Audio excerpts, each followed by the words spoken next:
insiders, readers, and viewers. As you can see, we have a very special guest. Hello. And I have to say, I'm biased with having you here, to be honest, because as I was saying before, like, I've seen you grown up, so it's such an honor to have you here. Well, the honor is mine. Like I was telling you before, I admire you very, very much, and I'm excited to be a part of this. Hello, Thank you Illy. so Hi, everybody. Hi, Outsider Magazine. I'm Allegra. Lovely to meet all of you. Do So let's start with the questions, and we're it. gonna start our chat talking about your beginnings. How did your passion for music started, and what is the first core memory that comes to your mind when you think about it? I'm gonna be 100% honest with you, Vero. I was born, and the first memory I have was performing. I was the type of Oh, kid that knew what I wanted to be at a very young yeah. age. So, and that shocked a lot of people. And I was from a small town. Well, it's not small, like there's smaller places, Okay. but in comparison to like LA and the city likeness of it, Yeah. from El Paso, Texas. So that shocked a lot of people that at a young age I knew what I wanted to do. And I loved music. I loved watching, singers and seeing them perform. And a first core memory I have is I lived in my grandparents' house when we were younger. And in the living room, I would ask my grandma to introduce me. So I would be like, Tita, introduce me, introduce me. And I was a little kid. She's like, I had a really big afro and I was wearing my dad's shirt and I would put on like a little tie or I would put on like little blush and I'd be like, Tita, introduce me. She's like, okay. And she would bring everyone into the living room and it would be my grandpa, my grandma, my mom, dad, and anyone who was in the house that day. And she was like, presenting Allegra. And I would walk in like this, strutting it. And I Yeah. would strut with my little afro. And I'd be like, start singing and performing and they would laugh at me, they would be happy, they would applaud me and I would just make them laugh or sing and I would sing a bunch of melodies that I didn't even know were real. And I just remember every time they would clap or I would take a bow and I just loved making them happy. I loved entertaining them and I loved just Yeah. being around people and singing and dancing for them. So my core memory was always like going to the living room and performing. Like doing the Allegra show. Yeah, the Allegra show. And one of the first movies I remember watching was Annie, the musical, like the 80s version. And I would recite that monologue and start singing with my mom and be like, Mom, go outside, go outside. Like I would just make everyone do everything for me. I was so bossy, like probably annoying, but they had to watch my show. It was the Allegra show for sure. The presenting Allegra. I think you got that in the music video, like at the start as well. So Oh, yeah. Oh yeah. I feel like that was subconscious or maybe like subliminal even from my childhood because I was just editing the video because I would record all the footage here and I was editing it in my studio. And I was like, oh, I need something at the beginning because I like cut it to be a montage before the synthesizer plays. So I was like presenting Allegra, but that's so funny. You connected that for me. Thank you. yeah. I wouldn't have remembered that. It's funny. I mean, it's so like a full cycle here. Full Yeah. cycle moment. Yeah. Maybe I'll do that like my first concert, like presenting. Like, and it's like a video of me when I'm little. Maybe as an intro for the performance. Yeah, yeah, yeah. It'd just be my grandma. She'd be like Like, off stage. come on. It's about music. Who were your artistic influences growing up, and who do you think inspired you the most to make music? Um, my the artists that I listened to the most growing up were Michael Jackson, Beyonce, and Adele. Like those are the three I remember always singing. Now, those weren't the only artists I listened to. I listened Yeah. to various vocalists in my life, like Whitney Houston, Christina Aguilera, Luis Miguel. I listened to Mary J. Blige a lot, and Alicia Keys. Like they were all pretty like fundamentals, but when I moved to LA, I was introduced to a whole other level of music that I didn't even understand until like I was around 13 years old. I remember I was I was outside and a guy was like, "Have you heard of Frank Ocean?" And I was like, "Who's that?" They're like, "Do you know do you know Out of Future?" I was like, "What's that?" And it's like alternative, like more the core music in California. Yeah, I started listening to it, and that introduced me to a whole other side of R&B that I wasn't aware of. Um, and I think going back to your question, the artist that inspired me the most to write music um, is probably like Michael Jackson, Beyonce, Adele, Frank yeah. Ocean, Lauryn Hill, and those were the people that like really started something for me. But I mean, they're all such iconic names, and I I really think you can always just get so inspired by such artists because they're so unique. They did history of the music, so Yes, you're absolutely right, and I think listening to them so much, it helped me when I was writing, especially or I started production, to see their influences, and then that just gave me a more space to be educated on their history of what made them them.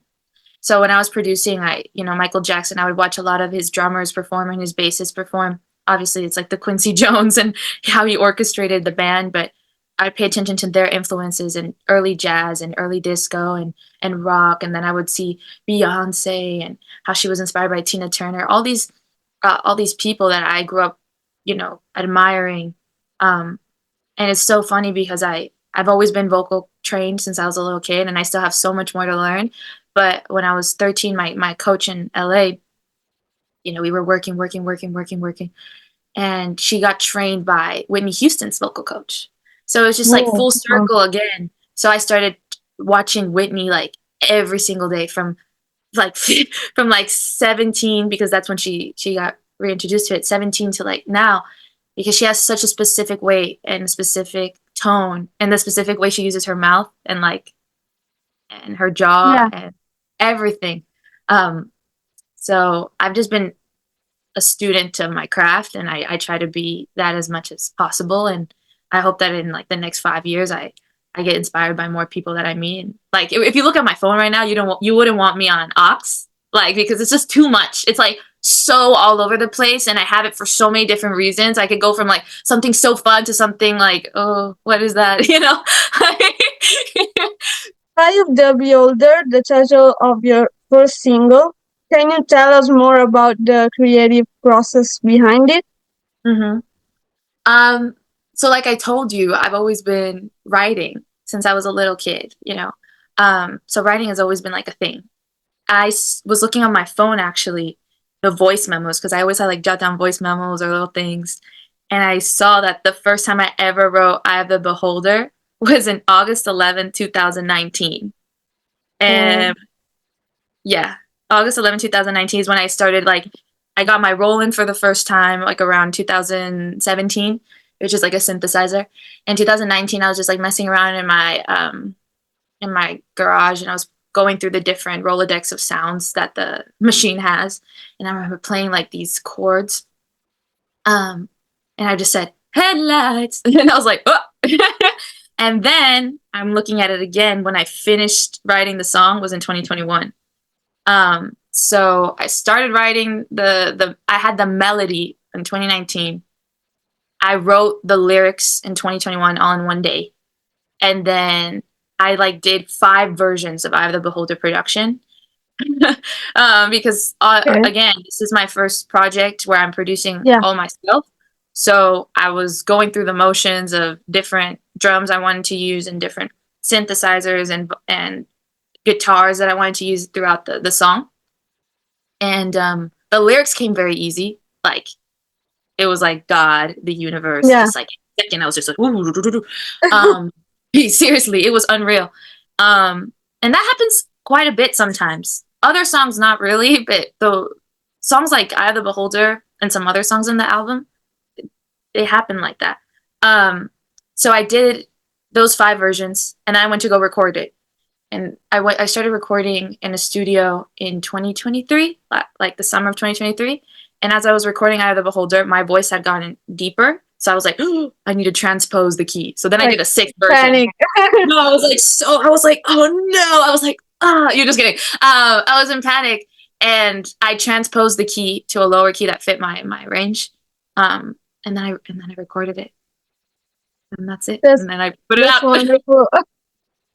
And also, I'm actually curious about the title itself because I think Eye of the Beholder, if I remember correctly, it's also a title for a Metallica song or Yes, something. it is. Yeah, but it's completely different. I mean, how did you come up with the title? Because I think it's unusual, like to have a. I think it's unique. Yeah, I when I make titles, I actually don't think about it too much. Sometimes I'll finish my Logic session, like just like making an idea, and then I'll see save project, and it'll ask me for the title, and I'll just put the first thing that comes to my head. A lot of these things I find are very subconscious or just my intuition.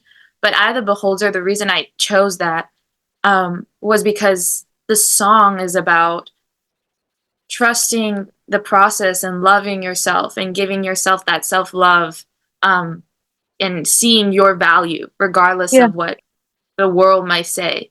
It's a song about motivation. I kind of wrote this song third person, even though it's sung first person. I'm saying, mirror, I see the likeness of my. It's all about like looking in the mirror, loving yourself, listening to the positivity of the world, regardless of what your situation may be. Changing that perspective, and I was like, okay, eyes. So beauty is in the eye of the beholder, but the love is also in the eye of the beholder. So it all just came full circle as I started exploring the yeah, concept of it. Because most of the times when I finish writing a song, people ask me what it's about, and I have to like look back at it because it's so fresh and raw to me when I'm writing that I don't even process the meaning until I like listen to it back. And I'm like, oh my God. Yeah, it's Eye of the Beholder. So yeah, but that's I think it was all natural, so that's wonderful. thank you. Yeah, totally. So about always the song, a specific lyric, listen to the love, and related to that, thinking about the love that you're surrounded by in your daily life. What has been the most wholehearted life and also artistic advice you've ever received? I think they correlate when it comes to life and artistry because they have affected me both in that way. Have faith, you know, that's a big one that my parents have Yeah, always instilled with me. But also because I am so artistic and I'm very emotional in that sense, and I have an artist brain. Sometimes I can get looped into the details of it too much. And when I get looped into the details, my brain immediately switches into a very logical side. And I could overanalyze and overthink and go like in circles about a situation. And that could leave you paralyzed, right? So besides having faith, another thing that my parents and a lot of people have always told me is, don't let that stop you from taking action. Just take action and go. Like, I think I posted on my Twitter today and you saw I was like ready, set, yeah, go. Don't even think about it because a person like me, I could think about everything all the time to infinity and beyond. yeah. I can't allow that to paralyze me. I have to switch my pattern and my habits and just take action. Take action, don't think. Just take action, take action, take action. And that's been a big thing about my life because if not, you wouldn't have had music today, to be perfectly honest. Yeah. So take action and have faith.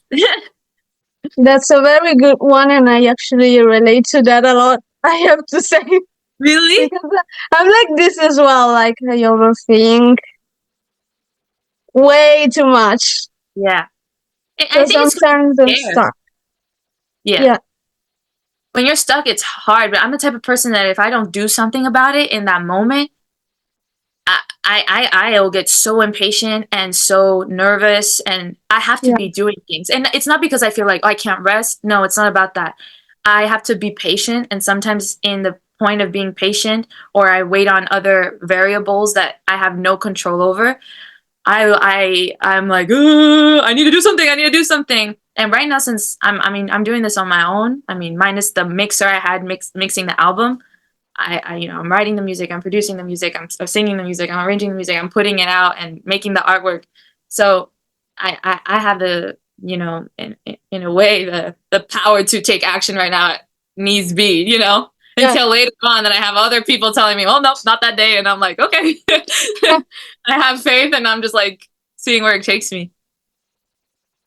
And now imagine to represent your way of making music with a quote from a book or a movie. What would it be and why? Saw an interview a while back of Rick Rubin talking about the creative process. And he said something, I think it was from his book. He says, there's time for certain ideas to arrive, and they find a way to express themselves through us.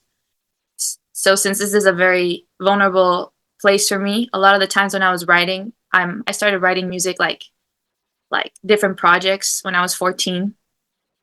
And I had a hard time being able to own the fact that those experiences were mine. And it's not Yeah, because I it's just because it was hard for me to be vulnerable to about my deepest thoughts and deepest yeah, feelings in front of people. And especially in a space where I was just like making music at the beginning.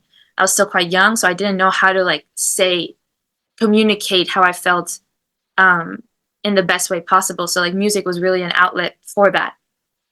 Um so this whole process, and when I started making music like by myself and learning how to produce, and I started when I was like 17, I it took a long time to finish something. As you've seen, August yeah, 2019, it came out 2024. That's crazy.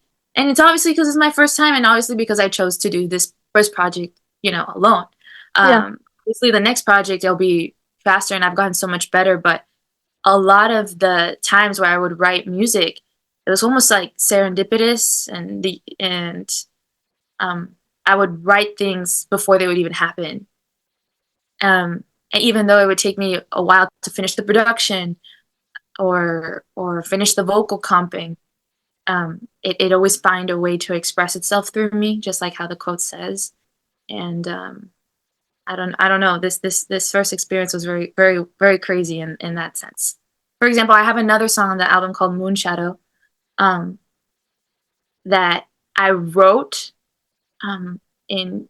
I started the writing in like 2019 as well. hmm, Finished writing it 2020. Like took me 2 years. Like because I put it away. A lot of the times I like have an idea and then I'm like, oh, I don't understand it. Like I'll put it away, or I wasn't ready to like open up. In 2020, I finished writing it, and then in 2023, I rewrote the bridge because I had a whole other like revelation about the subject matter. yeah, So it finds its time. Obviously, when you have deadlines, that's not the best thing, but it yeah. finds its time. It finds its time for sure. But I think, as I was saying before, the most important thing is that it's all natural. It has to be all natural. And I mean, I think it's good that you took your time, especially for a first project. You wanna put yourself out there. You wanna put all yourself into it. So, Yeah. I mean, that's normal to do. Yes. But it's fun because now I finished this project, at least the music creation side, last year. So I've been producing for the next stuff. And it's so much more fun now because I've learned so many different things throughout this process, and through talking to other musicians that have like helped me a lot just in conversation. So I'm excited for this process now. I'm writing different, I'm producing different, and I can't wait to like also bring in people to collaborate with and like be open for that. But that's for future. We're talking Yeah, about like yeah, sneak peek. You know what I'm saying? We're still on project one, So I'm a that's right. So, for our brand question, Mhm. it's based on the name of our site, which is Outsider. Yes. We view that as being out of the ordinary, unique in the best way possible, because being different is positive. It, like, sometimes the society can make you think that being different is not good, but it is.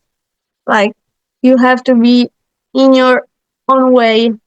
So, what do you think can make you an outsider in life and artistically, obviously? I showed this question to my mom yesterday and we had a whole conversation about it because this topic has come up throughout my childhood and obviously right now. I was, it's so great to be different and unique because you're kind of rebelling against a mold. You're asking questions that you're not supposed to be asking. You're creating ideas that no one would have even thought of. And sometimes your work or your ideas or your questions get accolades or validation, but the most times you get resistance or treated weird. And I think it's hard. And everyone goes through it in when you're an outsider, when you're unique, or when you're different. Doesn't matter how you look. I mean, it's just like your soul or your energy. It's hard sometimes because it can isolate you a lot from people. Um, I love people. Like I'm a people person. I'm an extrovert, but a lot of my life I've chosen a path that has made me very lonely. I like isolated from the world. Yeah, And I remember like growing up, I would in school, I would always ask a bunch of questions and I would always do things that no one would do. And you would get stared at a lot. So I kind of like got used to the fact of like staring being like a negative thing. So yeah, sometimes you like go out in the world and you think that people are looking at you oddly, and then you talk to them and you realize that they're just like, oh, so like interested or curious yeah, or there's like this magnetic thing that they're like, that's so awesome. So it comes with like a double-edged sword. It's like you have to realize again, going back to Eye of the Beholder, is that you have to find that love for yourself, even though it's hard because society still wants to you know still wants to put everyone in a box. So you just have to trust and find a source of community or friendship, whether it's your family or your friends or what will have you that love you, or you can feel free to express that. And regardless, just find that within yourself. But it is hard. I mean, yeah, we all know it's Outsider magazine. We all know. But if I could say anything, it's just know that at the end of the day, it's better to be different than and get in a bit of trouble or push boundaries. I mean, societal boundaries, because then you discover so many new things that people are too afraid to. So it's worth it at the end, I think. yeah. Hopefully. Definitely agree with that. Last, if you can say hi to our readers, viewers, and all the people who are gonna watch the interview.